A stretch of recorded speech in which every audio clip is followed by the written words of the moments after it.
स्वागत है आपका सच का सामना में। रोज की तरह 9:30 बजे आने वाले शो में मैं देश भर के गण्यमान्य व्यक्तियों का स्वागत करता हूं अपने आप सभी का जनता का प्रोग्राम सच का सामना में। आपको बताना चाहूंगा आज हम एक ऐसे व्यक्तित्व से बातें करेंगे जिन्होंने अपने जीवन की शुरुआत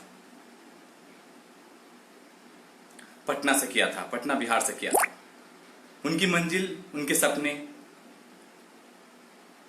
कहीं न कहीं उनको पूरे विश्व के सामने, पूरे भारत के सामने अपनी छवि को दिखाना था, अपने हुनर को दिखाना था। उन्होंने मुंबई की ओर रुख किया। मुंबई में अपनी पहचान, अपनी टैलेंट, अपना हुनर, इन सभी को आगे लाते हुए ये बता दिया कि जज्बा आपके अंदर होनी चाहिए, हिम्मत आपके अंदर होना चाहिए। जब तक आपके अंदर हिम्मत नहीं है, आपके अंदर जज्बा नहीं है, काम करने का जुनून नहीं है, तब तक आप आगे नहीं बढ़ सकते हो। जी हाँ, मैं बात करना चाहूँगा आज हमारे जो मेहमान सच के सामना में आप सबके साथ रूबरू होंगे, नीरज मिश्रा जी, ऑक्टेव एंटरटेनमेंट के फाउंडर, डायरेक्टर, जिन्होंने कई सेलिब्रिटियों के साथ मिलकर, कई म्यूजिक बैंडों के साथ मिलकर भारत को विश्व के सामने अलग पहचान दी। गोविंदा हो, अलका याग्निक हो, ऐसे बहुत सारे कलाकार जो उनके श्रेणी में आते हैं। मैं आपको बताऊंगा भूमि त्रिवेदी जैसी सिंगर, अलका याग्निक जैसी महान सिंगर, गोविंदा जैसे बड़े कलाकार, इन सभी के कार्यों को प्रोजेक्ट करते हुए नीरज मिश्रा ने, ये आप कहीं भी जाते हो, विदेश जाते हो या देश में किसी भी प्रदेश में आप जाते हो, आपकी इज्जत की जाती है, आपके हुनर को सलाम किया जाता है। इन सभी सपनों को लेकर नीरज मिश्रा ने मुंबई को अपना मंजिल बना लिया। सच कहा है किसी ने, अगर आप में बहादुरी है, आप में हिम्मत है, आप में काम करने की ललक है, तो किस्मत भी आपका साथ देती है। क्योंकि हर बार किस्मत रूठती नहीं है। लोगों का साफ तौर पे कहना है कि हमें किस्मत से नाराजगी है। लोग किस्मत को दोषते हैं, किस्मत के बारे में बुरा भला कहते हैं कि हमारी किस्मत सही नहीं चल रही है, हमारा दिन अच्छा नहीं जा रहा है। मैं आपको बताना चाहूंगा, आपका दिन, आपका किस्मत आपके मेहनत पे डिपेंड करता है। जैसी आपकी मेहनत वैसा आपको कर्म का फल मिलेगा। जब तक आपके अंदर किसी भी काम करने का जुनून ना हो, किसी भी काम को पूरा करने का जुनून ना हो, सच मानिए आपका कार्य पूरा नहीं होगा। आपकी मंजिल आपसे दूर जाती हुई नजर दिखाई देगी। हिम्मत हारने का नाम नहीं है, हिम्मत आगे बढ़ने का नाम है। जब तक हम हिम्मत से काम करते रहेंगे, जुनून के साथ काम करते रहेंगे, सच कहता हूं आने वाले दिनों में सफलता आपके कदम चूमेगी। ये सत्य है और सत्य कड़वा होता है और कड़वी बातें अक्सर लोगों को हर्ट करता है, लेकिन बाद में वही व्यक्ति जो कड़वा बोलता है और आपके सामने बोलता है वो सफल व्यक्ति कहलाता है, आपका आदर्श बन जाता है। मैं आपको एक ऐसे व्यक्तित्व से मिलाऊंगा, नीरज मिश्रा जी, जिन्होंने मुंबई के बड़े से बड़े कलाकारों को अपने साथ बांधकर, अपने साथ संबंध बनाकर यह सिखाया कि आप किसी भी प्रदेश से अपना वास्ता रखते हो, अगर आप में सच्ची मेहनत और लगन करने की जुनून है, पहचान खुद ब खुद आपके पास आ जाएगी। चलिए कुछ ही देर में मैं नीरज मिश्रा जी को आपके साथ रूबरू होने का मौका दूंगा। आप लोग अपने सवालों को, पिटारों को सजा के रखिए, क्योंकि ऐसे व्यक्तित्व जिन्होंने ऑक्टेव एंटरटेनमेंट को विगत कई वर्षों से लगातार सफलता के शिखर पर रखकर अपने नाम को बॉलीवुड के साथ साथ विदेशों में भी बखूबी निभाया। नीरज मिश्रा व्यक्तित्व के धनी, कुशल बुद्धि के व्यक्तित्व, ऐसे व्यक्ति से हमें बहुत कुछ सीखने को मिलेगा। और आज मैं उनसे आपको रूबरू होने का मौका दे रहा हूँ। आप लोग अपने अपने सवालों को सहेज के रखें। उनकी जीवन की कहानी, उनकी जुबानी हम सुनेंगे कि किस तरह उन्होंने संघर्ष किया और इस मुकाम पे आज जो बैठे हुए हैं, जहाँ लोग रोज अपने आप में, दिन हो या रात हो, यही मन्नत करते हैं कि वो सपना मेरा पूरा हो। मैं कुछ ही देर में नीरज जी को इनवाइट करता हूं ताकि हमारे साथ आके आपकी बातों को, आपके प्रश्नों का जवाब अपने कुशल बुद्धि से दें। आप लोग मेरे साथ लाइव बनिए, क्योंकि ये लाइव है, सच का सामना है। और सच का सामना में हमारे सेलिब्रिटी आकर अपने मन की बात कहते हैं और 5 ऐसे सवाल जो मेरे द्वारा पूछे जाते हैं, सच के सिवा सिर्फ सच ही कहना है। तो मिलते हैं नीरज मिश्रा जी से, उनसे ढेर सारी बातें करेंगे। आप लोग मेरे साथ लाइव आइए और लाइव आकर अपने सवालों को उनके साथ रखिए, क्योंकि व्यक्तित्व के धनी हैं, कुशल बुद्धि के मालिक हैं।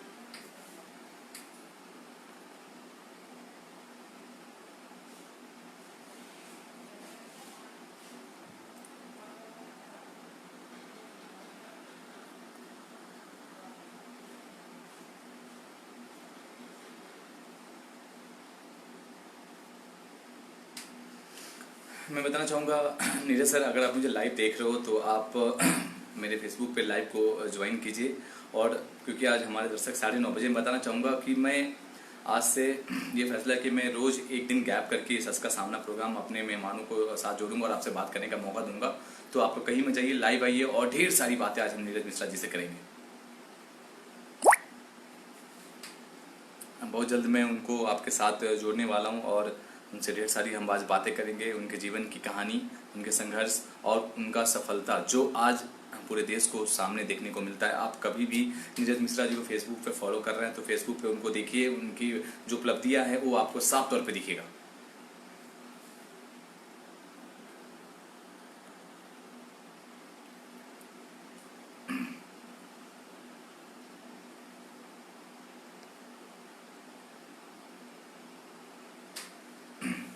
सच कहता हूँ, मजा आने वाला है। एक ऐसा व्यक्तित्व जिन्होंने बॉलीवुड के सारे सिंगर्स,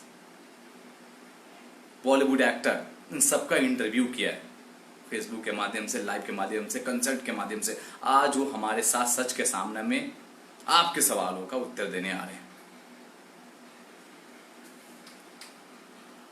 कुछ ही देर में नीरज मिश्रा जी को इनवाइट करके मैं आप लोगों के सामने रूबरू कराऊंगा। और आप जनता हैं, क्योंकि जनता का सवाल ही हमारे सच के सामना में मायने रखता है। तो आप लोग कहीं मत जाइए, लाइव मेरे साथ जुड़े रहिए और नीरज मिश्रा जी से ढेर सारी बातें करेंगे।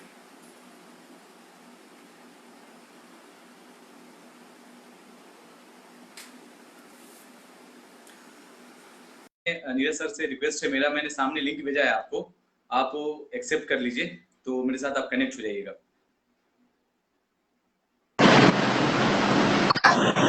हेलो, हाय विवेक।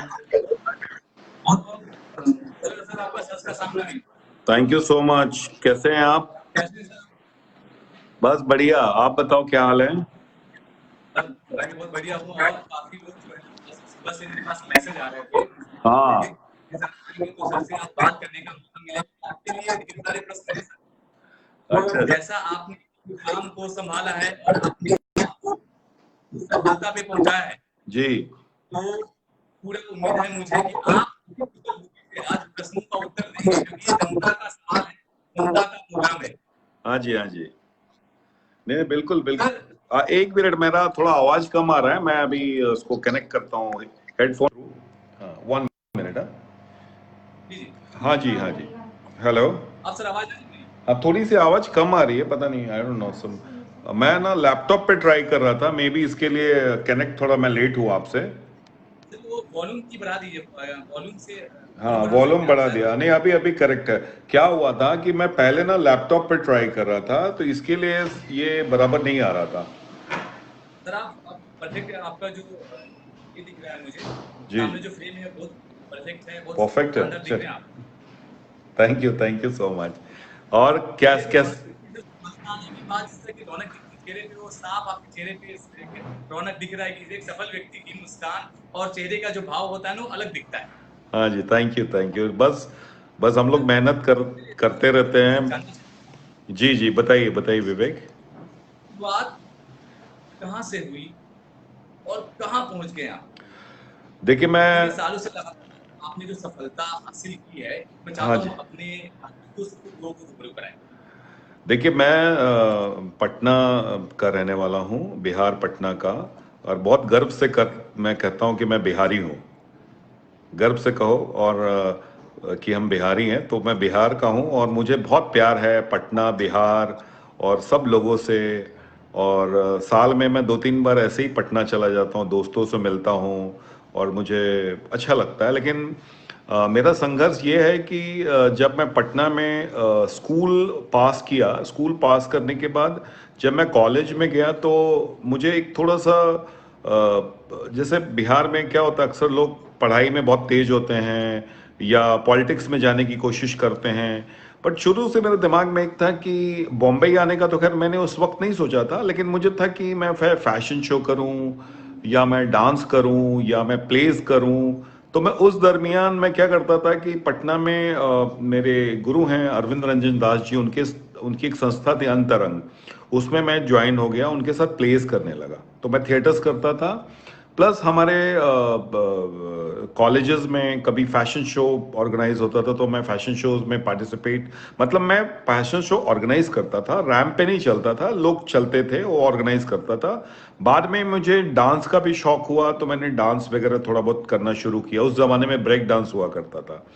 तो बेसिकली ये सब करते हुए करीबन 1.5 से 2 साल मैं पटना में ये सब किया।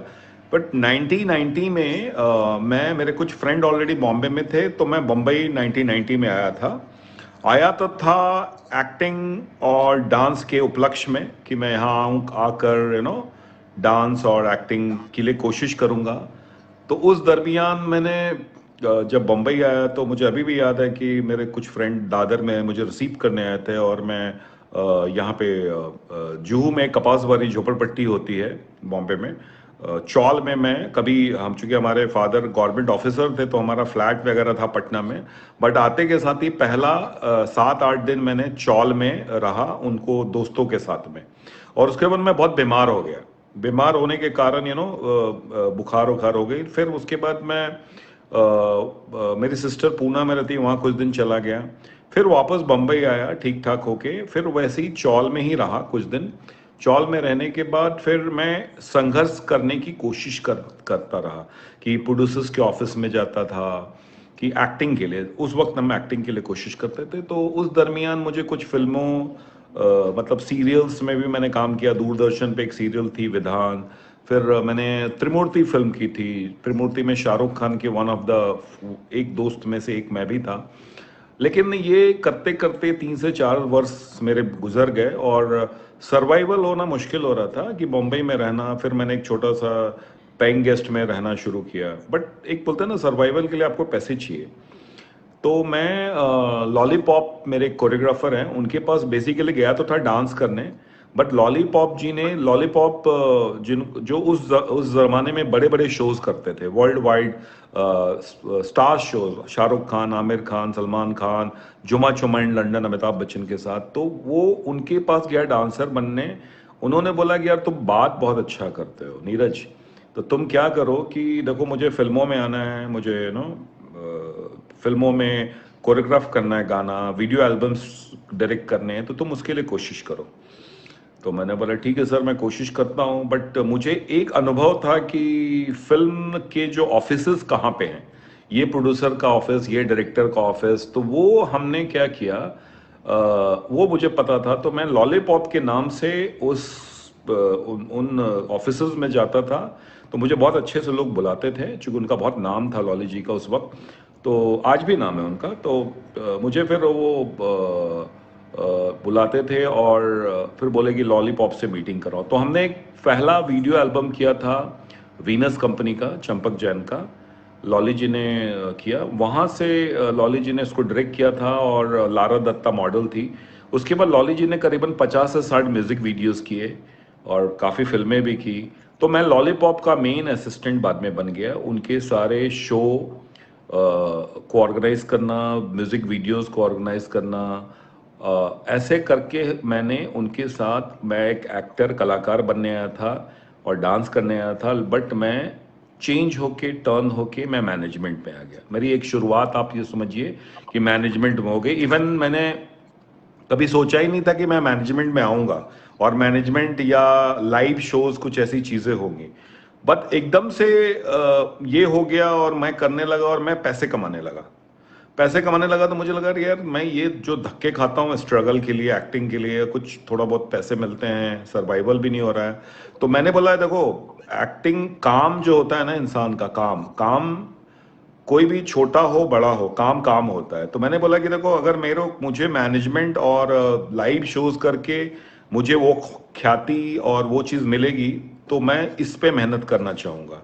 फिर मैंने उनके साथ काफ़ी फॉरेन टूर्स किए, कम से कम 300 से 350 शोज किए। तो बहुत कुछ सीखा, फिल्म फेयर अवार्ड से लेके ए आर रहमान का वर्ल्ड टूर से लेके सब किया। तो बेसिकली एक मेरा पहला टर्न ये था कि 4-5 साल में मैंने काम करके यहाँ तक पहुँचा। उसके बाद मुझे ऑफर आया जतिन ललित म्यूजिक डायरेक्टर का, किसी के थ्रू। तो जतिन ललित जी से मेरी मुलाकात हुई।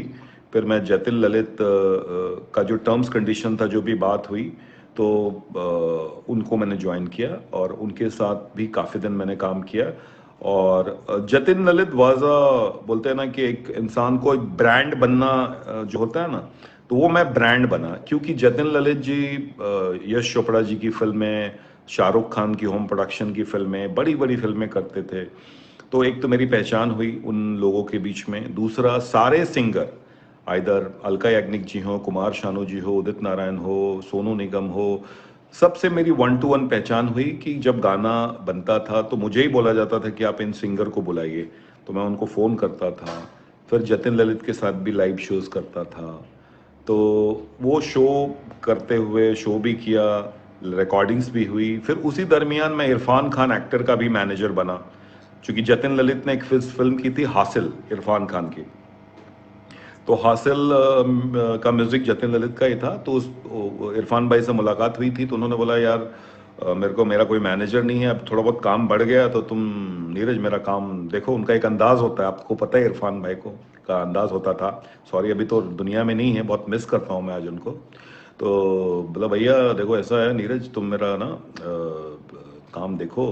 और मुझे तो पता नहीं है, मैंने कभी मैनेजर रखा नहीं है। तो हमने इरफान भाई ठीक है करते हैं। तो उनके साथ 2-2.5 साल काम किया। उसके बाद 2-2.5 साल काम करते हुए जतिन ललित जी को फिर मैंने छोड़ दिया था। इरफान भाई को मैनेज करता था, विनोद राठौर जी को मैनेज करता था, और मुझे विशाल एंड शेखर का ऑफर आया जतिन जी को छोड़ने के बाद।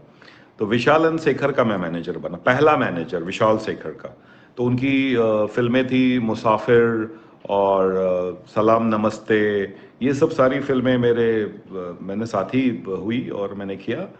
और बाद में क्या हुआ, विशाल के बाद में मुझे ना कुछ इंटरनेशनल शोज के ऑफर आए मुझे करने के लिए ऑस्ट्रेलिया में, समझे? हेलो, हाँ। तो 2005 में मुझे एक ऑफर आया था। अर्जुन रामपाल, महिमा चौधरी, सोनू कक्कड़, प्रीति जांगियानी, आर्यन वैद, ये लोग थे। उनके साथ मैंने ऑस्ट्रेलिया और न्यूजीलैंड, फिजी में मैंने टूर किया, 5-6 सिटी टूर।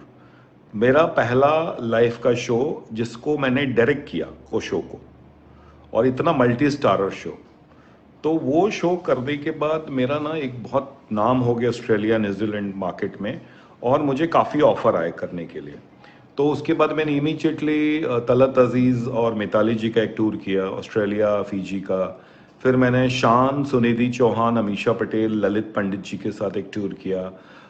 तो उस वक्त मैंने शो डायरेक्ट भी करता था, ऑर्गेनाइज भी करता था।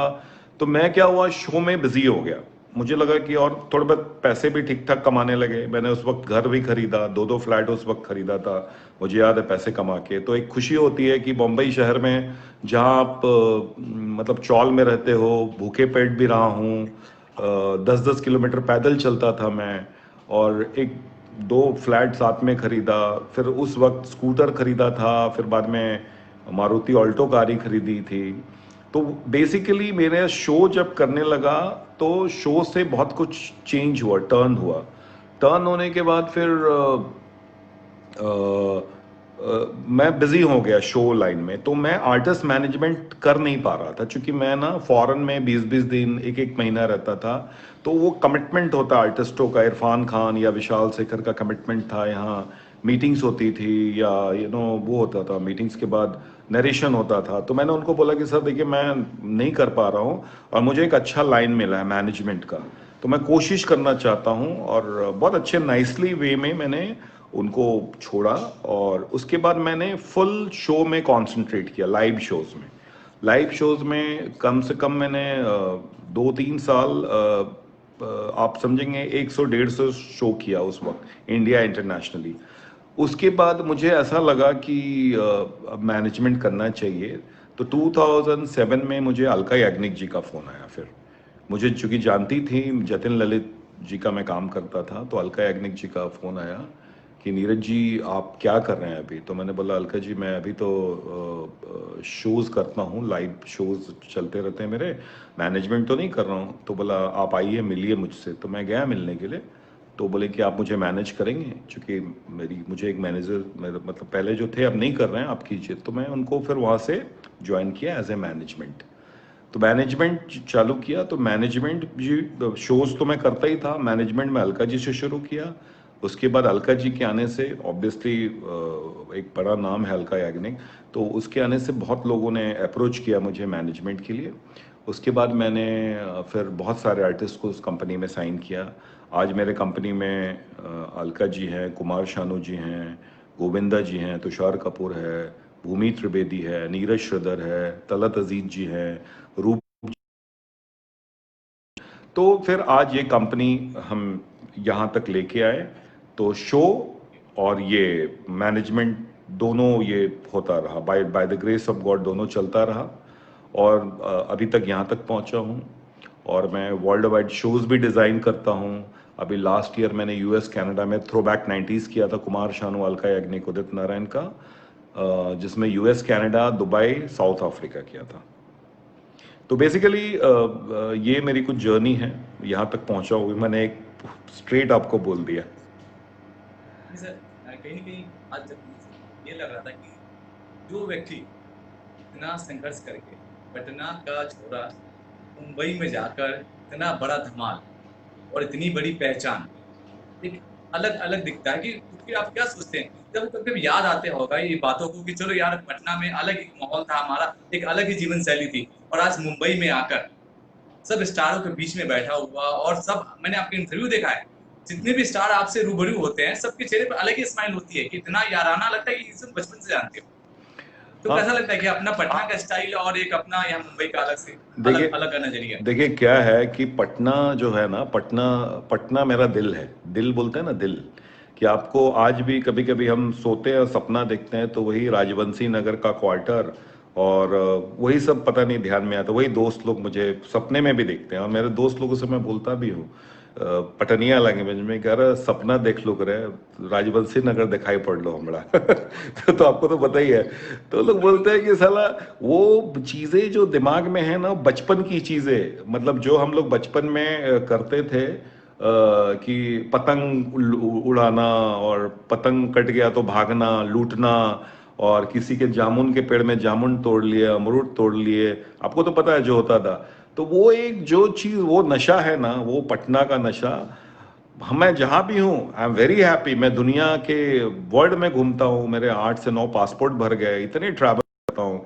लेकिन जो मुझे खुशी वो चीज़ में मिलती है जो मैं शुरुआत किया हूँ जहाँ, जिस मिट्टी से, और आज भी बहुत लगाव है। और मेरा क्या होता है कि मेरे दोस्त लोगों से, मैं बोला ना कि साल में 2-3 बार मैं ऐसे ही चला जाता हूँ, और राजबंशी नगर मार्केट में जाके दोस्तों के बीच बैठता हूँ। एक राजबंशिया का दुकान है चाय का, वहाँ चाय और चाय का दुकान, वही पूछने वाला था मैं कि हाँ हम लोगों ने क्रिकेट बहुत खेली है, और वो हाँ चाय की दुकान की बात ही अलग है। हाँ, तो चाय चाय की की दुकान है। वो सोना सोना चाय, वो कुल्हड़ में मिलता है, वो पीते हैं, और सत्तू का बात लिट्टी ही अलग। खाते हैं और बात करते हैं। तो वो जो चीजें है ना आपका, जो आज हमारा लाइफस्टाइल बहुत बिजी है। दिन भर में हम करीबन 150 से 200 लोगों से फोन में बात करते हैं, बैक टू बैक मीटिंग करते हैं, ट्रैवल करते हैं, शोज करते हैं, एयरपोर्ट टू एयरपोर्ट जाते हैं। लेकिन जो आप उन दोस्तों के बीच में जो आपको रिलैक्सेशन होता है ना, उससे बेस्ट कुछ भी नहीं है। मेरा मानना है ये वही चीज। सर, मिस करते हैं कि मैं भी 8-9 साल से बाहर ही रह रहा हूँ और चेन्नई में काम करता हूँ। हम्म। तो कभी जब याद आती है पटना की लाइफ़स्टाइल और दोस्तों के साथ कुल्हड़ वाली चाय और बीएसबी मैदान पे क्रिकेट, जी राजवंशी नगर के डीएवी मैदान के सामने जो क्रिकेट होती थी ना, उसका माहौल बहुत आज याद आती है हम लोग को। कहीं भी कि भाई अपना पटना जो है वो दिल है, और दिल से अगर शरीर से निकाल दे तो ये शरीर बेकार हो जाएगा। नहीं नहीं तो बिल्कुल। बताना चाहेंगे सर? बिल्कुल। जी, आपके लिए एक प्रश्न है। आप क्योंकि जनता का सवाल, ये प्रोग्राम जनता का है, तो जनता ही सवाल पूछेगी। जी मैं सिर्फ माध्यम बना हूँ। हाँ जी हाँ जी बताइए। तो हाँ जी, बताइए। आपके लिए पहला सवाल, चलिए इन्होंने सवाल सुनिए मेरे बारे में लिखा है। सतीश सिंह बघेल जी ने लिखा है, ये केन्यू चैनल के रीजनल हेड है। हाँ हाँ हाँ। इन्होंने लिखा है, विवेक जी भी बिहार से हैं, तो सर को मैं बता चुका हूँ सतीश सर। और इन्होंने स्ट्रगल किया है, और सर मैं भी पहले मॉडलिंग किया करता था। अरे रे वाह। अरे गजब। रे वाह! तो मैंने दिल्ली फैशन वीक वगैरह किया, उसके बाद फिर मैं पत्रकारिता में आ गया, कहीं जी जी। ऑटोमोबाइल इंजीनियरिंग की जगह। हाँ हाँ। तो पत्रकारिता में मैंने अपना घर बना लिया। तो मैं चाहूंगा कि जितने भी हमारे जो जनता जुड़ी हुई है, उनसे निवेदन है कि आप प्रश्न पूछिए, क्योंकि आपका प्रोग्राम है और आपके द्वारा प्रश्न किसी प्रकार कोई प्रश्न चलेगा तो कुशल बुद्धि से नीरज जी ये प्रश्न का उत्तर देंगे, क्योंकि भैया बिहारी हैं और बिहारी सबसे ज्यादा कुशल बुद्धि के होते हैं। होते सभी प्रदेश के हैं, लेकिन जी इनका जी। जो कुशल बुद्धि होता है ना, कि आज इनको जिस जगह पे बैठा कर रखा है, ये सभी का मेहनत, उनका कुशल बुद्धि और सोचने की कला, जी ये ने इस सब चीजों ने नीरज जी को अलग ही मुकाम पर ला खड़ा कर दिया है। तो नीरज जी, मेरा अगला सवाल आपके आपके लिए प्यारा सा प्रश्न है। जब आप मुंबई आए, सफलता मिल गई, सब कुछ मिल गया, हम्म। तो कहीं कहीं ये जरूर लगा कि चलो इतना ज्यादा सफलता होने के बावजूद भी ये भाग दौड़ की जिंदगी में अपने आप को कैसे रिलैक्स करते हैं? देखिए मैं ना एक पारिवारिक आदमी हूँ। मैं आपको बहुत फ्रैंकली बोल रहा हूँ। मुझे ना मेरी फैमिली, मेरी वाइफ, मेरी प्रॉपर अरेंज मैरिज शादी हुई है। मेरी पत्नी वो लोग भी बिहार से ही हैं, बट वो लोग छत्तीसगढ़ में सेटल थे। हमारे फादर इन लॉ डॉक्टर थे। तो मेरी शादी हुई है, तो एक तो क्या होता है कि हमारा जो कल्चर एकदम मिलता है। तो हमारे घर में सारा पूजा पाठ होता है। हम लोग बहुत स्पिरिचुअल है घर में। तो हमारे यहाँ नाग पंचमी से लेके, तीज से लेके, छठ से लेके सब कुछ होता है, हर पूजा पाठ। और पति पत्नी दोनों पूजा पाठ करने वाले लोग हैं। बेटा अभी 16 साल का हो गया, लेकिन अभी थोड़ा बॉम्बे का लड़का है, बट हमने उसको अपना संस्कार सिखाया है। तो मेरा सबसे अच्छा वक्त गुजरता है मेरे परिवार के साथ में, उनके साथ बातें करना। और हमारे घर में पेट्स हैं, कैट कैट है, बिल्लियां हैं। तो हमारे घर में बिल्लियां हैं, तो एक वो भी एक परिवार। तो मैं क्या करता हूँ कि उनके साथ टाइम स्पेंड करता हूँ। फिर मैंने एक छोटा सा अपना फार्म हाउस बनाया हुआ है बॉम्बे के नज़दीक शाहपुर में। तो कभी कभी जब छुट्टी होती है तो मैं परिवार के साथ वहीं चला जाता हूँ, और मैं खाना बनाता हूँ खुद। मेरे को बहुत शौक है खाना बनाने का। तो वहाँ से पास में ही सही है, मैं अपना अगर नॉन वेज या वेज जो भी होता है तो मैं कोशिश करता हूँ खाना बनाने के लिए। ठीक ठाक बना लेता हूँ, तो वो मुझे एक खुशी मिलती है खाना बनाने में, बच्चों के साथ बात करने में, वाइफ के साथ बात करने में, और पैट्स के साथ रहने में। प्लस ऑब्वियसली पूजा पाठ करता हूँ तो उसमें बहुत मन की शांति मिलती है। मैं कोशिश करता हूँ कि जब जब समय मिले, कभी कभी जल्दी मीटिंग होती है तो सुबह मैं निकल जाता हूँ। तो मुझे अगर पूजा करना है तो मैं शाम को आके भी, भगवान तो जानते हैं कि भाई मेरी श्रद्धा है, तो अगर मैं रात को भी अगर पूजा करूं तो पूजा कर सकता हूं। तो मैं पूजा करता हूं, तो मुझे मन में शांति मिलती है उस चीज़ के लिए। और मैं बहुत पर्टिकुलर हूं मेरे काम के प्रति, क्योंकि मैंने बहुत जीवन में मेहनत करके इस बॉम्बे शहर में जब मेरे पास खाने के लिए पैसे नहीं होते थे, 8-8 9-9 लड़के एक छोटे से चौल में रहते थे। मैं 8-8 10-10 किलोमीटर पैदल चलता था। मैंने एक ऑफिस में फ़ोन उठाने वाले का भी काम किया जब 800 रुपये महीना मुझे मिलता था, जुहू में रहता था। इनफैक्ट मेरे पास ऐसे सिचुएशन आए थे कि मेरे पास रहने के लिए जगह नहीं था। तो मैं जुहू सर्कल पे करीबन 2 दिन मैंने सो के गुजारा है। उस 91-92 की बात कर रहा हूँ। तो आप सोचिए इतना खराब समय मैंने गुजारा है कि मतलब एक बोले ना, एक बार मेरे भैया पटना से आए थे, तो उन्होंने वो मेरा चौल में देखा कि चौल में रहता है, और बारिश में पानी भरने के कारण वो पानी, नाले का पानी चौल में आ गया था। तो उनको बहुत गुस्सा आया। वो बोले कि तुम कैसा लाइफस्टाइल जीते हो यार, तुम मतलब क्या है ये, भिखारियों जैसा रह रहे हो, चलो तुम पटना चलो। कि नहीं, तुम यहाँ नहीं रहोगे मेरे ऊपर। तो मैंने उनको बोला कि नहीं भैया, बस थोड़े दिन की वक्त है, मेरा हो जाएगा, मैं मेहनत कर रहा हूँ। But by the grace of God मैं ऊपर वाले का बहुत बहुत शुक्रिया अदा करना चाहता हूँ कि मेरा जो भी लक्ष्य था, मैंने तो कभी सोचा नहीं था कि यहाँ तक भी पहुँचूंगा। मैं ये मेहनत करके जो भी रास्ता बना, लेकिन मेरा वो है कि मैं तब भी उतना काम करता था, आज उससे ज़्यादा ही करता हूँ, क्योंकि रिस्पॉन्सिबिलिटी बढ़ गई। 8-9 आर्टिस्ट हैं आपके पास, साल में कम से कम हम लोग 50-60 शो खुद ऑर्गेनाइज करते हैं, खुद प्रोड्यूस करते हैं। अभी इन फ्यूचर मैं कुछ प्रोडक्शन के लिए भी प्लान कर रहा हूँ, फिल्म मेकिंग के लिए किसी के साथ में पार्टनरशिप भी कर रहा हूँ। तो बहुत सारी चीज़ें चल रही हैं, फ्यूचर प्लान, तो बेसिकली क्या होता है कि जो इंसान अगर बाहर से आता है, इतना संघर्ष करता है ना, उसके लिए हर पल, हर हर हर वक्त बहुत कीमती होता है। तो वो हम लोग उसको यूज कर लेते हैं वो चीज को। और आपको तो पता है बिहारी लोग बहुत जिद्दी होते हैं, जो करना चाहते हैं वो करते हैं। मेरे अनुभव जन्म से उन्होंने देखा है, और हमारे कल्चर भी ऐसा है कि हम हमेशा बिहार को मैं बताना चाहूंगा, भले नीतीश कुमार मेरी बातें सुनते भी हैं और देखते भी हैं, हाँ जी। बिहार सबसे ज्यादा बाढ़ से प्रभावित होता है और खुद से बिना किसी राहत पैकेज का उठ के फिर से वापस उसी मुकाम पे पहुंच जाता पहुंच जाता नहीं है। वो अप्स एंड डाउन्स आते हैं, ऐसा नहीं है। मेरे लाइफ में भी बहुत सारे आते हैं, बहुत मुश्किलें आती हैं। आज देखो अभी लॉकडाउन है, लॉकडाउन में मेरे ऑफिस हैं, मेरा स्टाफ है, मैं सबको लेके चल रहा हूँ। मैंने स्टाफ को भी किसी को ना हटाया, ना कुछ किया। जो भी है मैं उनको कोशिश करता हूँ कि थोड़ा बहुत सैलरीज भी दूँ उनको, उनका उनका भी घर चले। और बस मैं मेहनत करने की कोशिश करता हूँ कि चलो अच्छे दिन आएंगे। और इन लॉकडाउन में भी हमने बहुत बहुत बहुत कुछ काम किया है। बहुत कुछ काम किया है, डिजिटली कुछ काम हो रहा डिजिटली है, कुछ काम हो रहा वो है, कर रहे हैं।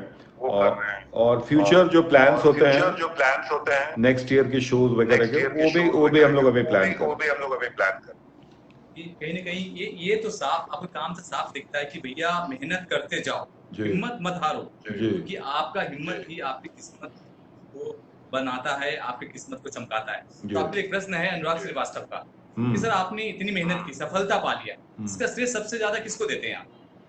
अपनी सफलता किनका का श्रेय अनुराग, सबसे ज्यादा किनका? अनुराग किनका? अनुराग श्रीवास्तव। अच्छा, अनुराग जी का। हाँ अनुराग अच्छा, जी। अनुराग जी का। हाँ अनुराग जी।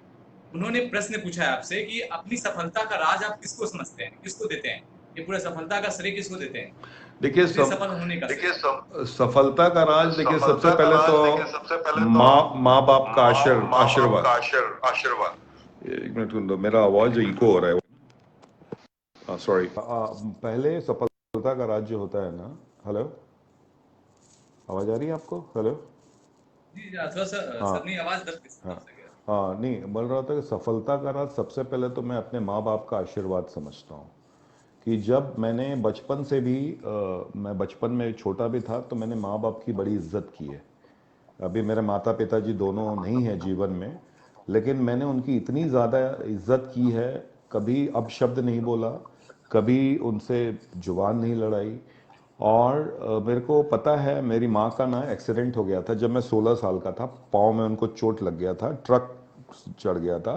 तो पीएमसीएच पटना में एडमिट थे मेरी माता जी, और 3 महीना एडमिट थी। और मैं छोटा ही था, लेकिन मैं बहुत सेवा करता था उनकी, मतलब पीएमसीएच पटना में उनकी बड़ी सेवा करता था।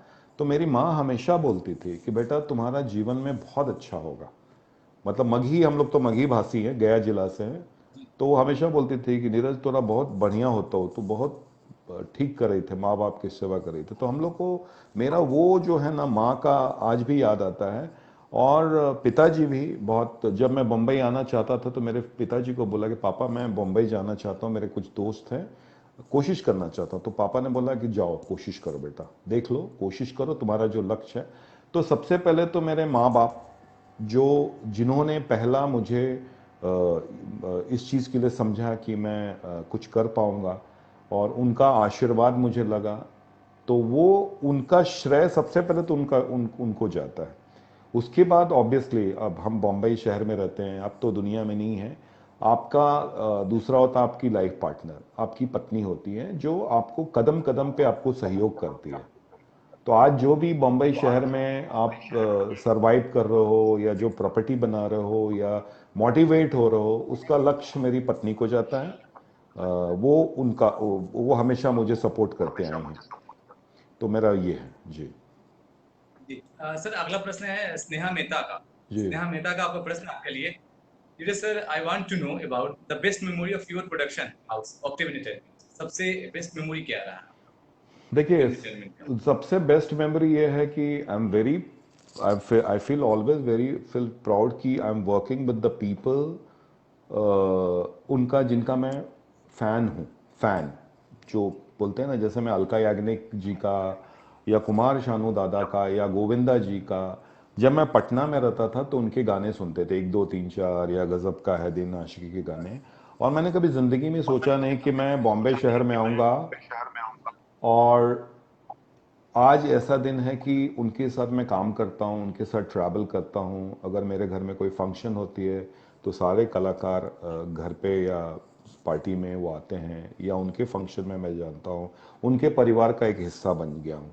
तो मेरे लिए एक बहुत अचीवमेंट का बात होता है, एक खुशी होती है कि जिनके साथ मैं कभी जिनका फ़ैन हुआ करता था, जिनके साथ समक्ष बैठ के हम काम करते हैं। दूसरा बेस्ट मेमोरी ऑक्टिव एंटरटेनमेंट की ये है कि मैंने आशा भोसले जी का एक शो ऑर्गेनाइज किया था लेगोस में। आशा भोसले लेजेंड है, तो आशा भोसले जी और गोविंदा जी दोनों थे उसमें। तो जब मैं आशा जी के साथ काम कर रहा था तो मुझे बहुत खुशी हुई कि मैंने मतलब मेरे फादर उन लोग इनके मतलब गाना सुनते थे, उनके फ़ैन हैं। आज मुझे मेरा सौभाग्य हुआ कि मैं आशा भोसले जी का लेगोस में शो कर रहा हूँ, और बहुत ही खूबसूरत शो हुआ था वो। तो मेरा वो बेसिकली बेस्ट मोमेंट है। ऐसे तो मोमेंट्स बहुत सारे हैं, बट बेस्ट मोमेंट में से एक वो है जी। सर, आपके लिए एक प्यारा सा संदेश आया है सचिन पटेल का, भोपाल से। हाँ। उन्होंने लिखा है, hello sir, love you from Bhopal. Bhopal से प्यार दिया है आपको उन्होंने, अरे सचिन मुझे पटेल ने। सचिन एक जी, बार मुझे नाम भी उनका लिख thank you Sachin ji, thank you so much. In fact Bhopal मुझे बहुत खूबसूरत लगता है, और सबसे अच्छा भोपाल का जो लेक है और राजा भोज की मूर्ति है वो बड़ी सी। जी जी जी है सर। हाँ। वो वीआईपी रोड पे है। हाँ, तो मैं और लेक मेरा म्यूजियम मेरा है। एक फ्रेंड भी वहाँ पे रहता है, आलोक नाम है उसका, पटना से ही है। हम लोग बचपन से मतलब सेम बचपन का ही दोस्त है। तो मुझे वो बहुत अच्छा लगा था कि वहाँ पे वो लेक पे वो भुंजा उंजा बेचता है वो कुछ, वहाँ पे हम लोग खा रहे थे, और मेरे को बहुत खूबसूरत लग रहा था वो। और मैंने वो उसमें वो कौन सा होटल है उसमें रुका था, जो थोड़ा नूरे सभा। हाँ, नूरे सबा थोड़ा हाइट पे। जी जी। हाँ, तो कुछ शो में आया था मैं अलका जी के साथ ही, तो उसमें मैं अक्सर आते रहता हूँ। मतलब भोपाल तो one of the best places में से मेरा एक है जी। जी, आपका लिए एक और प्रश्न है। आपके अपकमिंग प्रोजेक्ट का कौन है सर? आपका अभी जो नया कोई प्रोजेक्ट आपका आ रहा हो? देखिए, प्रश्न है मेरे जो आपके पास। मेरे प्रोजेक्ट जो हैं अभी अगेन, ये जो थ्रोबैक 90s जो हमने किया था उसमें उदित नारायण जी के मैनेजर हैं जेडी भाई, वो और मैं मिलके ही करते हैं। तो इसका ऑस्ट्रेलिया टूर है, कुमार शानू, अलका याग्निक, उदित नारायण जी का।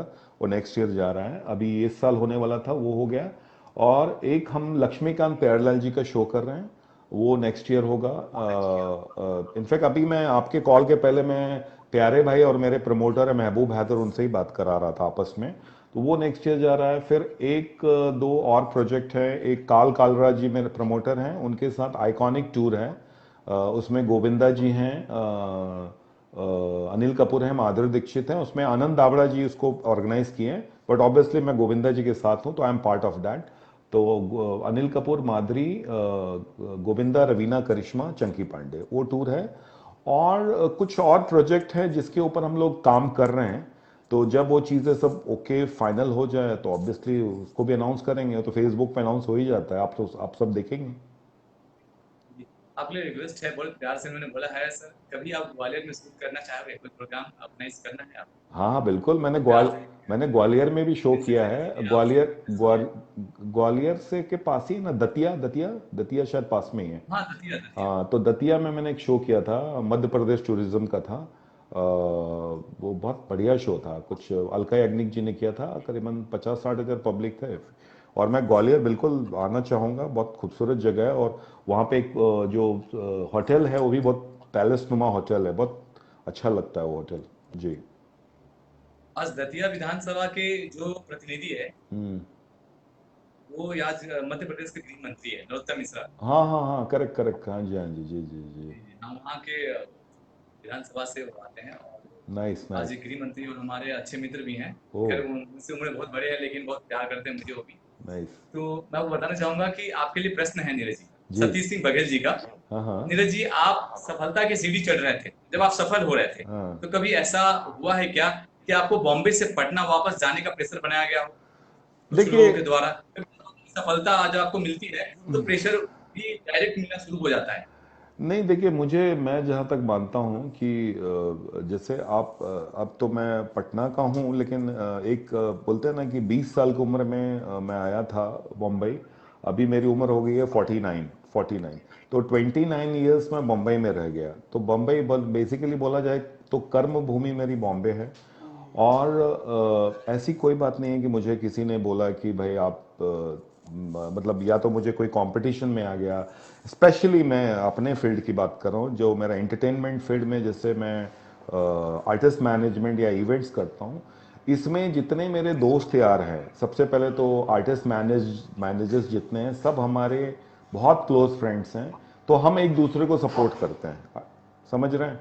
दूसरा, हम शोज भी करते हैं, तो अगर मेरे कुछ प्रमोटर फिक्स हैं तो मेरे साथ करते रहते हैं, उनको अगर अच्छा लगता है। तो मुझे ऐसा कभी लगा नहीं कि मुझे कोई प्रेशराइज किया गया है कि मैं आउटसाइडर हूँ या पटना से आके मैं यहाँ काम कर रहा हूँ तो मुझे तकलीफ हो। मुझे ऐसा महसूस नहीं हो, और अगर कभी ऐसा हुआ भी तो मैं वो सब मानने वाला नहीं हूँ। क्योंकि मैं थोड़ा सा वैसा है कि हम लोग मेहनत करके आने वाले लोग हैं। एक बहुत दुखद है, सुशांत सिंह राजपूत भी पटना से ही हैं और हमारे मोहल्ले के ही हैं, राजीव नगर पटना से। मैं शास्त्री नगर मेरा घर है, विद इन एक 1 किलोमीटर। बट उन्होंने जो भी स्टेप उठाया, वो उनको जो भी परेशानी थी वैसा नहीं होना चाहिए। वो मतलब मेरा हमेशा मानना है कि इंसान को हिम्मत नहीं हारनी चाहिए। ऐसा नहीं है, देखिए मैं भी बॉम्बे आया था तो बहुत सारी शुरू शुरू में तो बड़ी कठिनाई होती थी। पहले बहुत ऐसा आता भी था कि जो हमारे सीनियर जहाँ मैं काम करता था, वो लोग बहुत परेशान करते थे मुझे। बट मैंने चुपचाप रह के मैंने अपने काम के प्रति दिखाया कि मैं काम से आगे बढ़ सकता हूँ, मुझे कोई रोक नहीं सकता है। आप समझ रहे हैं ना, ये चीज हो जाता है। तो इंसान को क्या होता है कि हमको किसी से झगड़ के मतलब नहीं है, या किसी से, हम अपना काम करके निकल के दुनिया देखेगी कि अच्छा मैंने ये काम कर लिया। तो मुझे अभी तक तो ऐसी कोई परेशानी नहीं हुई है, और ना अगर होएगी भी, अगर कोई बोलेगा भी तो मैं उसको इग्नोर करूंगा। मैं अपने लक्ष्य के ऊपर टिका रहूंगा बस। मतलब ये कि आप अपना काम करते जाओ हिम्मत के साथ, जुनून के साथ। अगर अपने लगन है, उस काम को पूरा करने का आपके पास जुनून है, तो कोई नहीं रोक सकता आपको कहीं पे। आपके लिए एक अगला प्रश्न है जैन रीत साहब का, कि सर अभी सभी लोग आगे बढ़ना चाहते हैं, बॉलीवुड में बहुत सारे नए कवर्स आते हैं, बच्चे आते हैं, हम्म। उनको कोई सपोर्ट नहीं मिलता है, हम्म। तो इनकी प्रतिभा कैसे आगे बढ़ सकती है? देखिए क्या है कि ऑब्वियसली अगर टैलेंट इंसान में है ना, तो अभी तो बहुत सारा प्लेटफॉर्म है। अगर आप सिंगर हैं तो रियलिटी शोज है। और दूसरा सबसे बड़ा क्या है कि डिजिटल माध्यम एक ऐसा माध्यम है कि अगर आपके एक गाने को, अगर अच्छा गाना अगर यूट्यूब पे जानते हो, डाल दो उसको, तो बोलते हैं ना, उसका अप्रिशिएशन मिलता है इंसान को। तो वो है, अगर आप आर्टिस्ट हो तो आर्टिस्ट के लिए देखिए, संघर्ष जो होता है ना जीवन में, संघर्ष के बिना आदमी सक्सेसफुल नहीं होता है। तो थोड़ा बहुत संघर्ष तो करना पड़ता है। अगर आप बॉम्बे आएंगे, आप यहाँ आएंगे, थोड़ा बहुत संघर्ष आपको करना पड़ेगा। जो ऑडिशन देना होता है, ये सब के लिए ओपन है, कोई रोक नहीं सकता इसमें। अगर एक नया कलाकार आता है, अगर कोई ऐड फिल्म है, तो आप अपने फोटोज वहाँ पे डालिए, या प्रोडक्शन हाउस में अपने फोटोज मेल कीजिए उनको, और आपका प्रोफाइल मेल कीजिए, तो वो लोग ऑडिशंस के लिए बुलाते हैं। वो ये नहीं देखते हैं कि ये आदमी कौन है, नया है पुराना है, कहाँ से आया है, किसी एक्टर का बेटा है या को प्रोड्यूसर का बेटा है। ये खुला हुआ है। आज आप देखिए, नवाजुद्दीन सिद्दीकी हो गए, या इरफान खान जिनको मैं मैनेज करता था, ये सब बाहर से ही आए थे, बट उनको एक मुकाम मिला। तो मेरे हिसाब से ये ओपन मार्केट है। और फिल्म इंडस्ट्री, आज भी मैं बोल रहा हूँ, किसी की जागीर नहीं है। हर आदमी, कोई भी आदमी आके अपना काम कर सकता है, और उसका अगर किस्मत में उसके लिखा है उसको बनना, और मेहनती आदमी है, तो उसको कोई रोक नहीं सकता है। मैं अपने ऊपर वो आजमा चुका हूं। मतलब मैं आज जहां हूं, मैं बहुत बड़ा आदमी नहीं हूं, मैं ये नहीं बोल रहा हूं कि मैं बहुत बड़ा हूं। मैं जहां तक भी पहुंचा हूं, मैंने अपने मेहनत और उससे इस शहर में एक मुकाम बनाई है, जहां तक भी बनाई है, वो मैं बोल रहा हूं। जी। जी जी, जैसे लाइफ सबके लाइफ में एक समय आता है, एक मौका आता है कि वो सबसे बड़ा खुशी का दिन होता है और उसकी खुशी अलग ही दिखती है। पहली बार भारी भरकम चेक जब यह अमाउंट आपको जब पहली बार मिला तो कैसी खुशी थी चेहरे में और क्या क्या विचार आए थे? देखिए क्या होता है, पैसा तो सबको अच्छा लगता है, लेकिन क्या होता है कि अगर आप, जैसे मैं बोला ना कि 2005 में मैंने एक शो किया था ऑस्ट्रेलिया में। ठीक है, पैसे मिलते थे मुझे, लेकिन जब एक बड़ा अमाउंट मिलता है कि एक आपको ऐसा अमाउंट मिलता है जिसका एक्सपेक्टेशन नहीं होता, और आज से मैं 15 साल पहले की बात कर रहा हूँ। तो हम लोग एक किराए के मकान में, मेरी शादी 2002 में हुई थी और मैं तब उसके पहले भी 1 रूम किचन के घर में रहता था किराए पे। लेकिन मेरे पास जब पैसा आया तो मेरी वाइफ ने देखा कि पैसे आए हैं, तो हमने सबसे पहले कोशिश की कि चलो अपना घर लेते हैं। तो bye the grace of God कुछ पैसे 2006 में भी शो हुए, तो ठीक ठाक पैसे आ गए। कुछ बैंक से लोन लिया और मिला जुला के सबसे पहले घर ले लिया। तो सबसे पहले खुशी तब हुई थी, बड़ा अच्छा अमाउंट आया था और मेहनत का पैसा था और हमने उसका घर लिया। एक खुशी ये होती है ना कि चलो घर लिए। और आप बिलीव नहीं करेंगे, जब हम लोग घर में शिफ्ट हुए थे नए घर में, तो हमारे पास पैसे बिल्कुल खत्म हो गए थे। मतलब लोन भी ले लिया था, ईएमआईज भी थोड़े बहुत चालू हो गए थे। बट मैंने वाइफ को क्या बोला कि हमारे पास कुछ सोफा नहीं था, कुछ नहीं था। हम लोग जमीन में गद्दा बिछाते थे, बट 2 बेडरूम का हॉल घर एक था और एक घर हमने किराए पे लगा दिया था कि थोड़े पैसे आ जाएंगे, बगल का फ्लैट।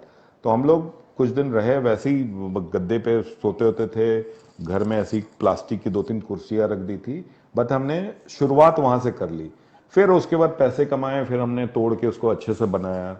अब धीरे धीरे उसके बाद आदमी प्रॉपर्टी बनाता है आगे। अभी फिर फार्म हाउस बनाया, अभी मैंने एक पेंट हाउस लिया है अभी, बहुत खूबसूरत। अभी हम लोग शिफ्ट हो जाएंगे कुछ दिन में, भी उसका काम चल रहा है, मलाड में ही लिया है। तो वो क्या होता है कि धीरे धीरे वो चीज़ आदमी जो मेहनत करके कमाता है ना, जो आदमी चौल में रहता था, चौल से यहाँ तक भी पहुंचा हूँ, तो मैं ऊपर वाले का बहुत शुक्रगुजार हूँ। मेरे माता पिता का बहुत धन्यवाद करता हूँ कि उनके ब्लेसिंग से आज मैं यहाँ तक पहुंचा हूँ। तो वो मेरी खुशी सबसे पहले थी 2006 वाली, जब मैंने 2005 वाली इनफैक्ट उस वक्त बड़ा अमाउंट आया था, वो था।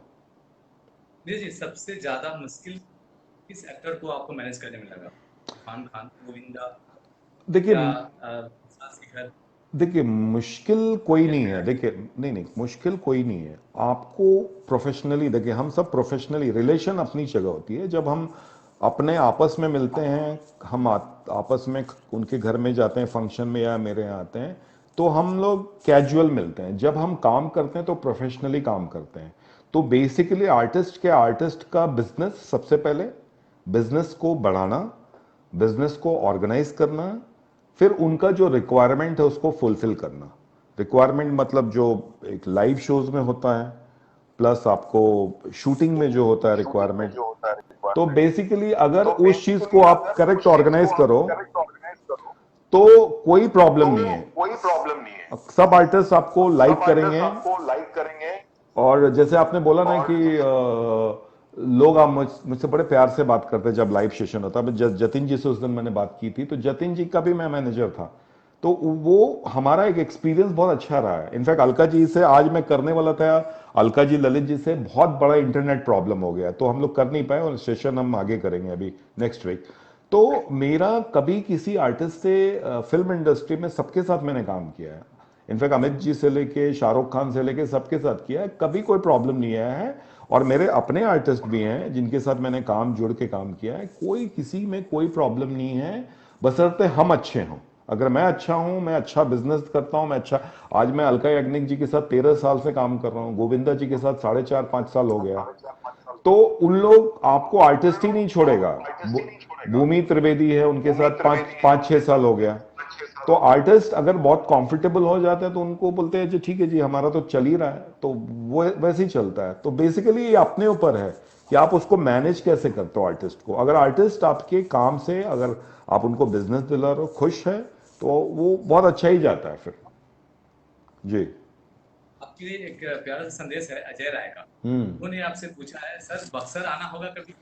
हाँ नहीं, कभी बक्सर आने का प्लान? बक्सर बिल्कुल आऊंगा। मैं तो इनफैक्ट गया भी था, आरा और बक्सर। बक्सर में मैं एक शादी में गया था जब मैं पटना में रहता था। तो तो मुझे याद है कि आरा और बक्सर में बड़ी बड़ी पूड़ियाँ बना बना के खिलाते हैं, बड़ी पूड़ी रहती है बड़ी बड़ी याद है। तो वो आऊँगा, बिल्कुल बक्सर आऊँगा, क्यों नहीं। मैं तो बिहार में तो सारा जगह सारे लोग बड़े मुझे दिल से बहुत पसंद है, मुझे बहुत लाइक करता हूँ। इनफैक्ट मैं सब लैंग्वेज बिहार का बोलता हूँ, भोजपुरी भी बोलता हूँ।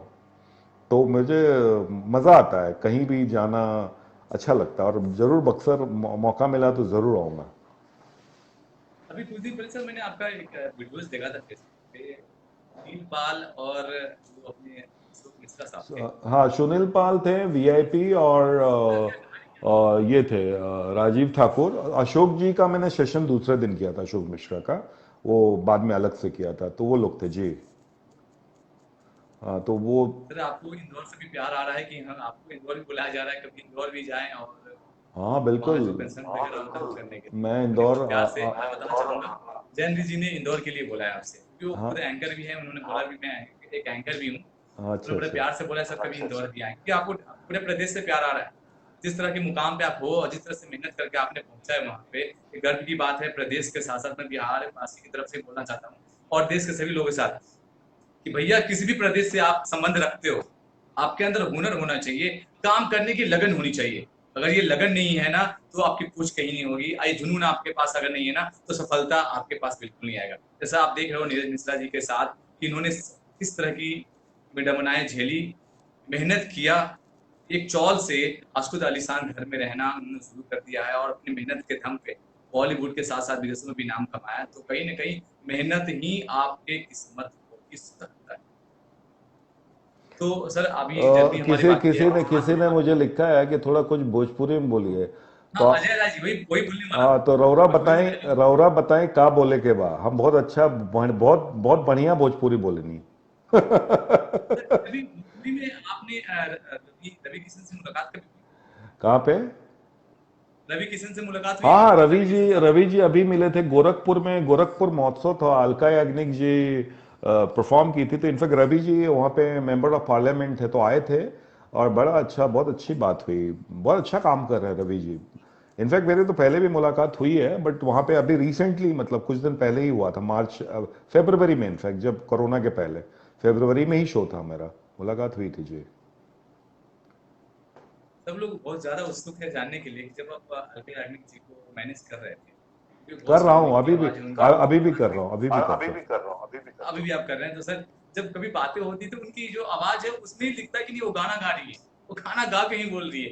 तो कोई ऐसा कोई नहीं, यादगार पल कि कभी आप बातें कर रहे हो और देखिए, समझ अलका याग्निक जी के बारे में मैं ये बोलूँगा, एक तो मैं सबसे पहले ये है कि उनकी जो जो बात करती है उसमें भी मिठास है, जैसे गाती है ना वैसी ही बात जी करती है।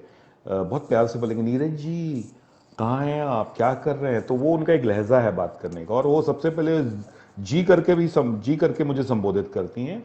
तो मैंने उनको अपनी बड़ी बहन बनाया हुआ है, वो मैं उनका छोटा भाई हूँ। वो मैं बोला, मेरी बड़ी बहन, बोलते हैं ना कि आप मेरी बड़ी बहन हो, और मेरी मेंटोर भी हैं, मेरी गार्जियन भी हैं, मुझे सिखाती भी हैं, आज भी सिखाती है मुझे कि कोई भी चीज़ अगर होता नीरज जी ऐसे नहीं, ऐसे कीजिए। तो मैं वो बहुत कुछ सीखा हूँ अलका जी से।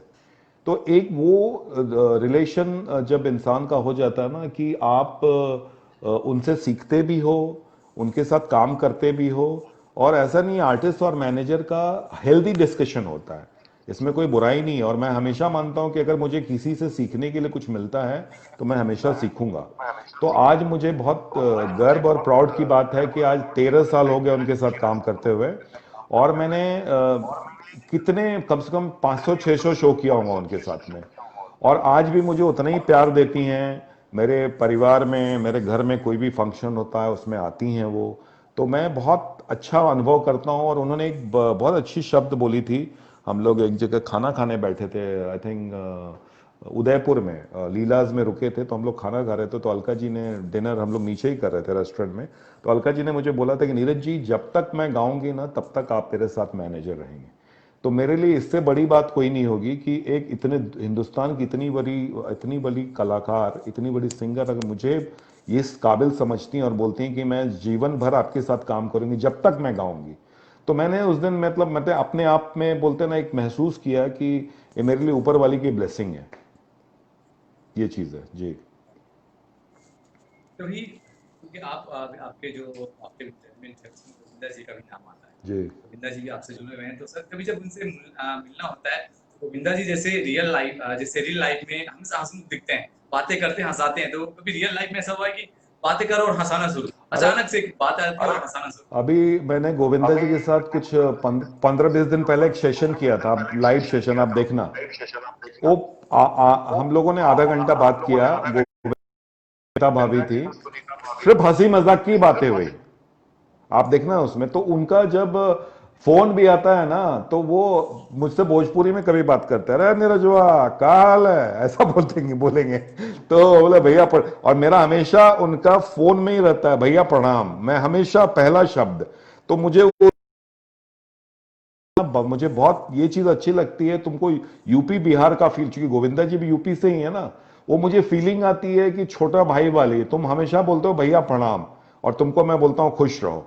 तो वो वाली फीलिंग, और उनसे तो इतना मस्ती आता है। मैं जब ट्रैवल करता हूं उनके साथ, मैं साउथ अफ्रीका में भी शो किया था उनका, कुमार शानू, अलका याग्निक, गोविंदा, या तो हम लोग फ्लाइट में जाते हैं, जब हम बैठे रहते हैं बिजनेस क्लास में, तो वो एक मस्ती धमाल होते होते चले जाते हैं।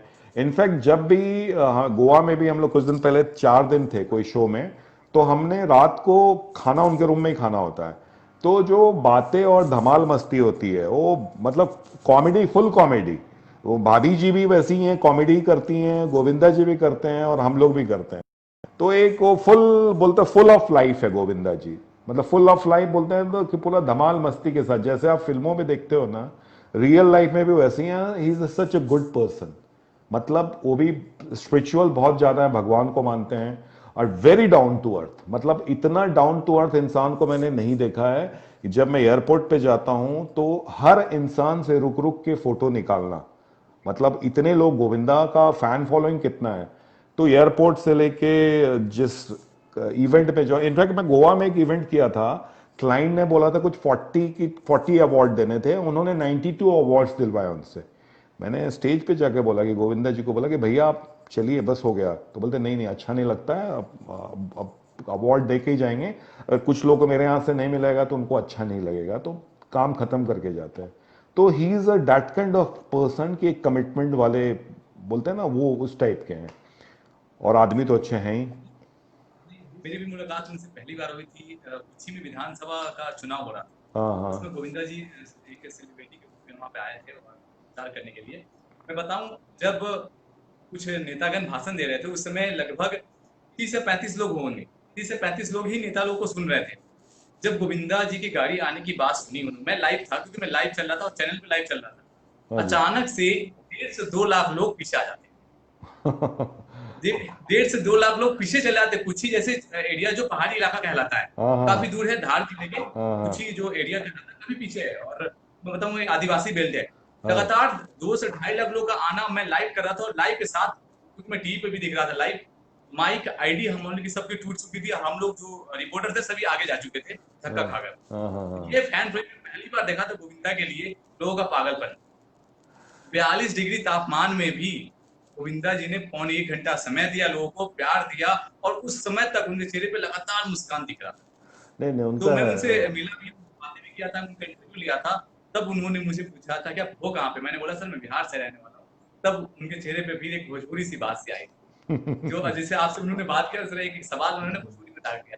तो पहली बार मेरी मुलाकात हुई थी, और उनका फैन फॉलोइंग देखा था कि 2.5 लाख लोग एक साथ अचानक 5 मिनट के अंदर एक साथ 2.5 लाख लोग का आना बहुत बड़ी बात कहलाता है। नहीं नहीं, उनका बहुत फैन लाइन फॉलोइंग में है, उन्होंने मैं तो। देखा भी नहीं कि रिपोर्टर आगे से खड़ा है, उन्हें सबको कुचलते हुए पब्लिक गोविंदा के पास। नहीं नहीं, ये वो प्यार देखा मैंने। मैं देखा हूँ, वो बहुत, वो अलग इंसान है वो। गोविंदा गोविंदा ऐसे नहीं, गोविंदा नहीं बने हैं। वो समझते हैं, वो भी बहुत मेहनत करके आगे बढ़े हैं, उनको पता है उस चीज़ के बारे में। सर जैन जी का एक रिक्वेस्ट है आपके लिए। मैं उन्होंने प्यार से बोला है, सर नीरज सर मैंने आपको बहुत बार फ्रेंड रिक्वेस्ट भेजा है, तो कृपया अगर आप अभी चलाते हो, अगर आप क्योंकि मैनेज तो कोई और करता होगा, तो अगर आप चलाते हो तो प्लीज उनका रिक्वेस्ट क्या एक्सेप्ट कर पूरा पूरा लीजिए। नाम क्या है इनका, जयंत? जैन रीत, जैन जयंत। रीत। अच्छा, जी। डिजिटल टीम चलाती है मेरी, उनको मैं बोल दूंगा कि हाँ तो वही मैं बोला था इनको कि सर हाँ, तो चूंकि चलाते वो नहीं है। मैं नहीं चलाता हूँ, मेरी डिजिटल टीम है, वो लोग सब करते रहते हैं।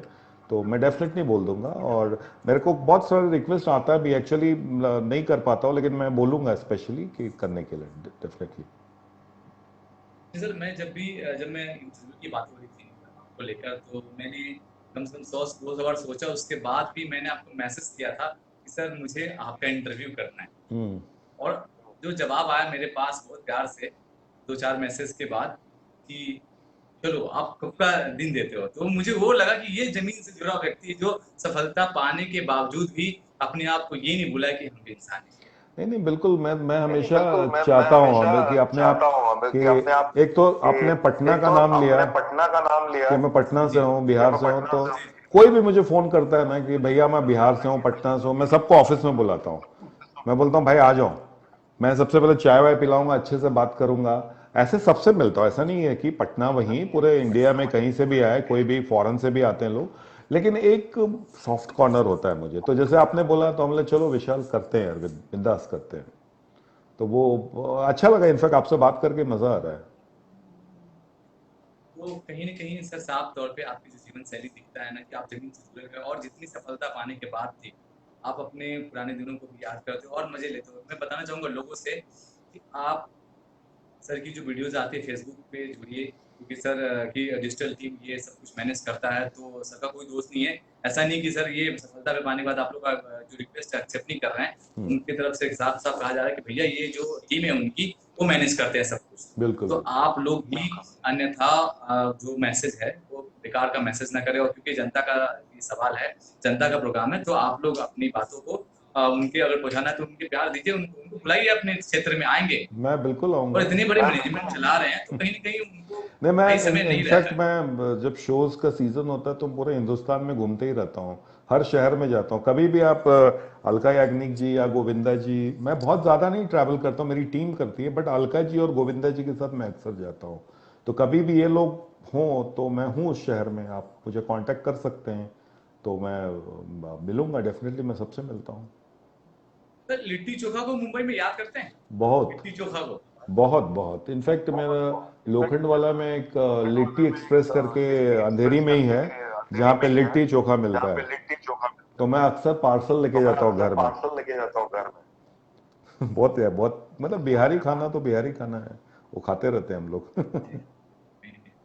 जी सर, जाते-जाते आपसे 2 सवाल पूछूँगा मैं, क्योंकि आपने काफ़ी समय मुझे दे दिया और मुझे उम्मीद नहीं थी, क्योंकि आप काफ़ी व्यस्त थे। हाँ हाँ। और इसके बावजूद भी मैंने 45 मिनट ही बोला था, लेकिन 1 घंटा होने जा रहा है। अच्छा, तो नहीं मेरे नहीं। लिए बहुत बड़ी बात है कि 1 घंटा आपने मुझे दिया है, पूरा 1 आवर्स। जी तो सर जाते-जाते 2 प्रश्न, सच का सामना है तो 2 प्रश्न जानना चाहूँगा। जी, बोलिए। कभी ऐसा हुआ कि किसी स्टार को आप मैनेज कर रहे हो, मैनेजर हो, स्टार को मैनेज कर रहे हो और गुस्सा आया, उसके कुछ बातों पे गुस्सा आया और दिल किया कि चलो गाली देके निकल जाते हैं? नहीं, ऐसा कभी नहीं हुआ। होता है आर्टिस्ट और मैनेजर में, हमेशा मनमुटाव होता है। देखिए, अगर मैं मानता हूं कि देखिए आर्टिस्ट कभी ऐसे कुछ नहीं बोलता। अगर आपने कोई गलती अपने साइड से कुछ हुई है, तो अगर उन्होंने कुछ बोला है तो मैं उस वक्त ये सोचता हूं कि इसको आगे से नहीं करूंगा, इसको सुधारूंगा। और मेरे आर्टिस्ट का मैं कभी ये नहीं बोलूंगा सारे लोग कमिटमेंट वाले हैं, ऐसा कुछ कभी ऐसा होता ही नहीं है। गाली तो देखिए वो तो मेरा वो दिल का रिश्ता है ना, तो उनको मैं कुछ ऐसा बोल, मेरा ऐसे भी नेचर में गाली वाली ऐसा सोचता भी नहीं हूँ। मेरा दिल का रिश्ता रहता है तो मैं उतना इग्नोर करता हूँ, क्योंकि उनके जो कभी भी मैं, अगर वो नाराज होकर मुझे कुछ बोल भी देते हैं तो मैं उनकी अच्छी चीजों को याद करता हूँ कि वो मेरे साथ जो अच्छा बिहेव किए हैं उनको याद करता हूँ। तो वो चीज, जैसे अलका जी की बात किया मैंने कि उन्होंने एक दो बार मुझे बोला था कि नीरज जी जब तक गाऊंगी मैं तब तक आपके साथ काम करूंगी। तो मैं वो सब याद करता हूँ कि वो मुझे अपना छोटा भाई समझती हैं, या गोविंदा जी मुझे अपना भाई समझते हैं। तो अगर उन्होंने कभी कुछ नाराज होकर मुझे बोल भी दिया तो मुझे बुरा नहीं मानना चाहिए। अगर आप सोचोगे कि मेरे पराये हैं, और अगर आपकी आपकी बड़ी बहन या बड़ा भाई अगर आपको कुछ बोल दे तो हम थोड़ी बुरा मानेंगे, या थोड़ी हम इस टाइप की चीजें सोचेंगे। तो कभी भी मैं उसको पॉजिटिव लेता हूं, मैं कभी नहीं करूंगा इस टाइप का। जी। सर आगे जाते-जाते आखिरी सवाल आपसे, तो उसका सामना मैं बताना चाहूँगा, कभी ऐसा हुआ है कि आप पे मुसीबत आया, आपने मेहनत किया, लेकिन वो फल आपको नहीं मिल रहा है, तो मन ऐसा किया कि चलो सब कुछ छोड़ के पढ़ना चलेगा, सब खत्म? नहीं, ऐसा नहीं हुआ है। मैं तब भी बताया ना कि जब मैं चौल में रहता था, जब मेरे पास खाने के लिए पैसे नहीं रहते थे, तब भी मैं पटना नहीं गया, क्योंकि मेरा पता था कि मेरी कर्म भूमि और जो मैं काम करता हूँ उससे रिलेटेड चीज़ें यही हैं, इसी शहर में हैं। अगर मैं पटना जाऊंगा मैं दूसरा काम करूंगा, बट मेरा वो पैशन नहीं है, शायद मैं फ्रस्ट्रेटेड हो जाऊंगा। तो आज इस मुकाम पे तो मैं कभी सोच ही नहीं सकता हूँ। 19-20 होता है, ऐसा नहीं है, बहुत शो कभी नहीं होता है। एक मैंने शो मैं कर रहा था 3 साल पहले विजय तनेजा जी का, मैश, जॉन इब्राहिम, मलाइका अरोरा थे, कुमार शानू, अलका याग्निक और कृष्णा सुदेश, काफ़ी लोग थे, भूमि त्रिवेदी। अनफॉर्चुनेटली वो शो नहीं हुआ, मतलब एडवांसेस चले गए, आर्टिस्ट को नहीं हुआ। बहुत दुख हुआ था, मुझे दुख हुआ था कि इतना बड़ा स्टार शो नहीं हुआ। लेकिन मैंने उसके नेक्स्ट ईयर मैंने थ्रोबैक 90s किया, कुमार शानू, अलका याग्निक, उदित नारायण, वर्ल्ड टूर किया उसका। मतलब मैंने यूएस कनाडा कर लिया, साउथ अफ्रीका किया, दुबई किया, ऑस्ट्रेलिया जा रहा हूँ अगले साल। तो मैं और मजबूत हो जाता हूँ। जैसे बोलते हैं ना कि नर, एक अगर आपको कोई चीज़ अगर मुश्किल मुश्किल चीज़ कोई मुश्किलें मिले तो उस मुश्किल के साथ आप और ज़्यादा मेहनत करो। एक अगर आपको बैकफायर मिला तो आप उससे 2 फ्रंट में चले जाओ, तो वो चीज़ें आपको और मोटिवेट करती है। तो मैं वो कभी नहीं सोचता हूँ। मैं सोचता हूँ पॉजिटिव कि चलो कोई कारण से नहीं हुआ होगा, अच्छा ही होगा इसमें। हम आगे सोचते हैं कि हम आगे और बेटर क्या करें। तो ये मेरा मेरा हमेशा संघर्ष सोचना है। जाते जाते आज के यूथ के लिए जो बॉलीवुड में आने के लिए शॉर्टकट तरीका अपनाते हैं, उनको क्या सीख देंगे? देखिए आज के युग में मैं जैसे वही बोला कि बॉलीवुड सबके लिए खुला है और कोई भी आ सकता, कोई भी काम कर सकता है। मैंने इनफैक्ट फेसबुक पे एक बार लिखा भी था कि जो प्रोडक्शन हाउस है, जो स्टैब्लिश्ड हैं, उनके भी 4 फादर्स या फादर्स आए होंगे नए ही, और उन लोगों में ने भी मेहनत किया होगा, प्रोडक्शन हाउस बनाया होगा। तो ये सबके लिए ओपन है, कोई भी आ सकता है। और अगर किसी में भी किसी चीज़ का भी टैलेंट है, एक्टिंग, डांस या जो भी करते हो, सिंगर हो, मुझे लगता है वो कोशिश करनी चाहिए। या किसी कोई काम भी करना चाहिए, जैसे मैं मैनेजमेंट ये सब करता हूँ, अगर किसी में पैशन है तो उसको कोशिश करना चाहिए। ये बिल्कुल बॉम्बे बोलते हैं ना, बॉम्बे कुछ देता ही है। बॉम्बे शहर में कुछ आपको होगा नहीं, कुछ ऊपर वाला मेहनती आदमी को की कद्र करता है बॉम्बे शहर। तो मुझे लगता है उनको कोशिश करना चाहिए एक बार आके। सर जाते जाते धन्यवाद आपका, आपने मुझे अपना कीमती वक्त दिया, इसके लिए शुक्रिया सर का सामने में आने के लिए। Thank you so much. Thank you, आपने मेरा इंटरव्यू लिया, इसके लिए बहुत अच्छा लगा आपसे बात करके। थैंक्स, चलिए। शुक्रिया सर। ओके, शुक्रिया जी, थैंक यू सो मच। देखिए, बहुत सी बातें ऐसी होती है जो हम हर जगह से सीखने की कोशिश करते हैं और कोशिश हमेशा कामयाब होती है। तो भैया हारो मत, डरो मत, जुनून को अपना हिम्मत बना लो, क्योंकि आपके हिम्मत में ही आपके जुनून छुपा हुआ है। जुनून ऐसा जो सत्य की ओर जाता हो, जुनून ऐसा जो सच हो, और सच ऐसा जो सबको कड़वी लगे, क्योंकि कड़वी दवाएं, कड़वी बातें अक्सर फायदा ही कराती है। मेहनत करने से डरो मत, ये सभी बातें आज हमें सीखने को मिला नीरज मिश्रा जी से। एक चौल से शुरुआत करके आलीशान घर तक पहुंचना, लोगों के दिल में अपनी जगह बनाना, कहीं न कहीं उनके हिम्मत को, उनके जज्बे को, उनकी कला को समस्त भारत सलाम करता है। तो ये साफ हो गया है कि आप किसी भी क्षेत्र से आते हो, आपकी भाषाएं क्यों ना अलग हो, आपके अंदर काम करने की हुनर हो, तो आप आगे हमेशा बढ़ते जाओगे। आप लोग भी कमेंट सेक्शन के माध्यम से ये लिख सकते हैं कि मेरी बातें, नीरज मिश्रा जी की बातें कैसी लगी, कितना इंस्पायर हुआ आप उनकी बातों से, उनकी मेहनत से। आप लोग कमेंट सेक्शन के माध्यम से मुझे लिख सकते हैं। मुझे विवेक कुमार के नाम से फेसबुक आईडी पे सर्च करके आप मुझे फ्रेंड रिक्वेस्ट दे सकते हैं, क्योंकि मैं खुद अपनी फेसबुक हैंडल करता हूं और मैं सबका एक्सेप्ट भी करूंगा। और कहीं ना कहीं नीरज मिश्रा जी को जो भी फ्रेंड रिक्वेस्ट भेजते हैं, उनको कहना चाहूंगा कि उनकी डिजिटल टीम उनके फेसबुक को हैंडल करता है। तो आप लोग घबराए नहीं, एक कुशल व्यक्तित्व के, कुशल दिमाग के व्यक्ति हैं, मेहनती हैं, उन्होंने मेहनत करके इस मुकाम को हासिल किया, तो उनसे हमें बहुत कुछ सीखने को मिलेगा। उनको फॉलो कीजिए, उनके वीडियोस को देखिए, बहुत कुछ ऐसी बातें सीखने को हमें मिलेगा। मेरा प्रोग्राम सच का सामना आप लोग कैसा लगता है, आप लोग मुझे कमेंट सेक्शन के माध्यम से, मुझे मैसेंजर के माध्यम से लिख सकते हैं। मेरा जो व्हाट्सएप नंबर है 8964083784। मैं फिर से बोलना चाहूंगा 8964083784। आपको अपने दिल की बात कहनी हो, अपने मन की बात मेरे साथ साझा करना हो, तो आप मुझे व्हाट्सएप के माध्यम से अपना डिटेल सेंड कर सकते हैं, ताकि मैं आपको रोज आने वाले 9:30 बजे के प्रोग्राम में इनवाइट कर सकूं। 8964083784। आप लोग व्हाट्सएप नंबर के जरिए अपने विचार को मेरे साथ रखिए, कमेंट सेक्शन के माध्यम से लिखते रहिए और रोज मेरे साथ 9:30 बजे लाइव जुड़िए। इसी के साथ मैं आप लोगों को अलविदा कहता हूँ। जय हिंद, जय भारत।